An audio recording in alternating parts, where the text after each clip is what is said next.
Hello, everybody. I am Patrick and this is Brian. We're here with Lloyd Kohinka. We just got played at the Cloak and Blaster, enjoying some beer and playing Cosmic Kaboom. Join us for Cosmic Kaboom at the Cloak and Blaster.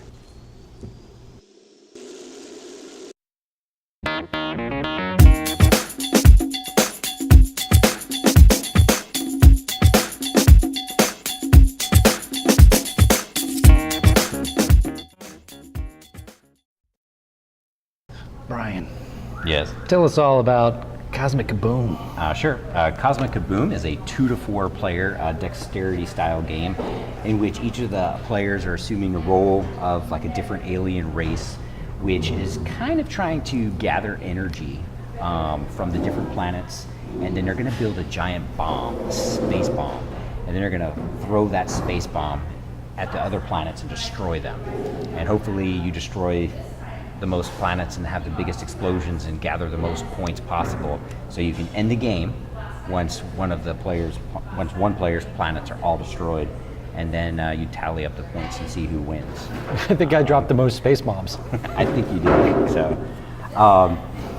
but essentially, the game begins. The players, you each get a certain number of planets. There were a certain number of points, and you're going to strategically place them out on the table. There's like the 4 corners of the board, which kind of is set up, and then you have spaceships.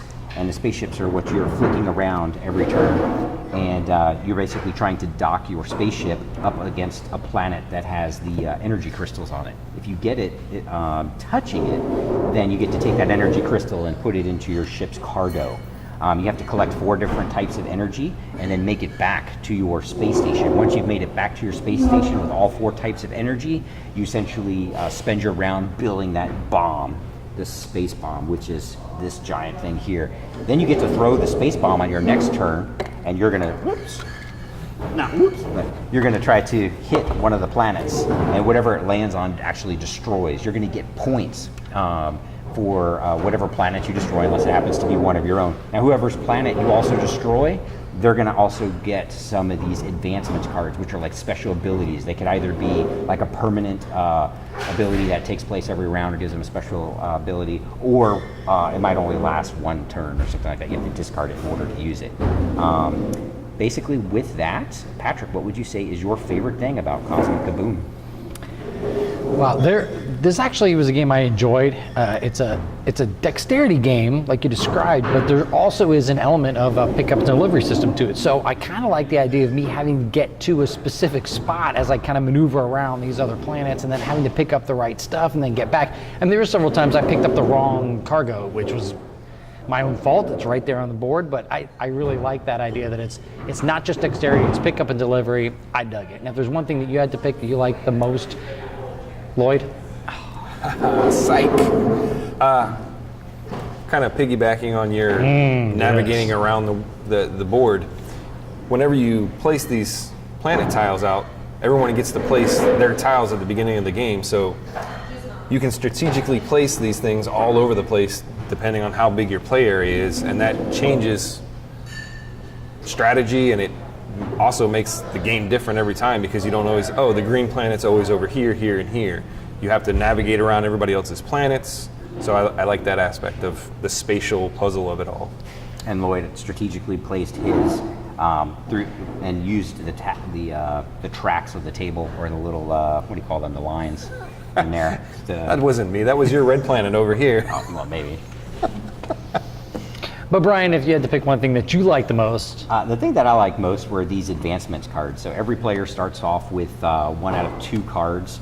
And they're basically like special abilities, and they're a little bit like take that or whatever, but like some of them can be steal 1 energy at any time from somebody's thing, or gain a 2nd turn, or some of them even, I think one gave you the ability to flick your spaceship twice as long as you didn't hit anything, which was a pretty nice ability.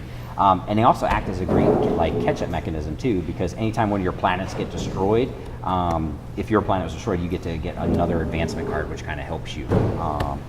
But with that, Patrick, what would you say is the thing that you like least about Cosmic Kaboom? It's a dexterity game, but it is not a short dexterity game. The box says 30 minutes. I would say it does not, with and not a lot of setup to it, but with the setup and everything, it's definitely going to be a little longer. It's going to go north of 30 minutes when you play with 3 or 4 players for sure. Brian, cardio in. well, yeah, but you have to stay behind your own base. Yeah, Don't forget that. that's true. If there's something that you had to pick out that you like the least about Matt Loomis's Cosmic Kaboom, The thing I like least about Cosmic Kaboom is when you do flick your spaceships and you're trying to basically get it up next to the planet. Is it 1 millimeter space? Does it have to be exactly touching? Is a 1 millimeter gap okay? 2 millimeter gap? So, make sure you establish that like as a house rule, maybe right before, or maybe it's in the rules, I didn't see it, but make sure you establish that rule first, because these guys are like, nope, and then of course, it's funny how me and Lloyd never had a problem. No. It was just Brian. I left it up to the table, and it was usually overruled by someone. Yeah. I wasn't. Someone had a problem with it. It wasn't Patrick? Wasn't Patrick. He didn't overrule. Lloyd, if you had to pick one thing that you like the least about it, other than having to play with Brian. Other than that, back to the little tiles, they have numbers on the back of them that are the points they're worth. But they also have little pips on the front of them, so that plays into how you move the energy crystal around based on when it got touched last. But that also makes the three pip ones the primary target. So you don't have as much of, I guess it's more strategic, but the randomness is gone. Like you know exactly which one you're aiming for every time. You lose the ability to kind of bluff, like which one was the 5-point planet around. Yeah. So other than that, I mean, it's a necessity, but I think it kind of cuts into the strategery of it all. Makes it a little bit more strategic instead of kind of random fun. I suck so bad about dropping the bombs that it really didn't matter. Like I couldn't hit any of my targets anyway. Yeah, all my planets survived because I suck. You're terrible. I'm a terrible bomber. Not a good bomber. All right, you put away quite a few of those Irish car bombs. So. Yeah, that's. Again, Cosmic Kaboom was already wildly successful on Kickstarter, and you can now pick up your copy at your favorite local gaming store or gaming pub. Just by Minion Games.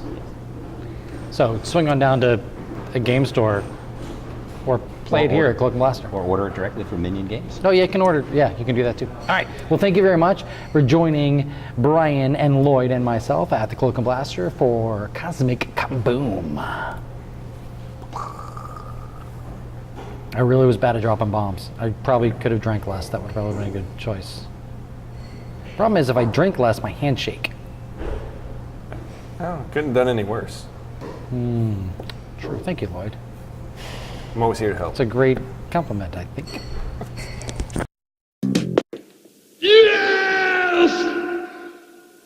I like it.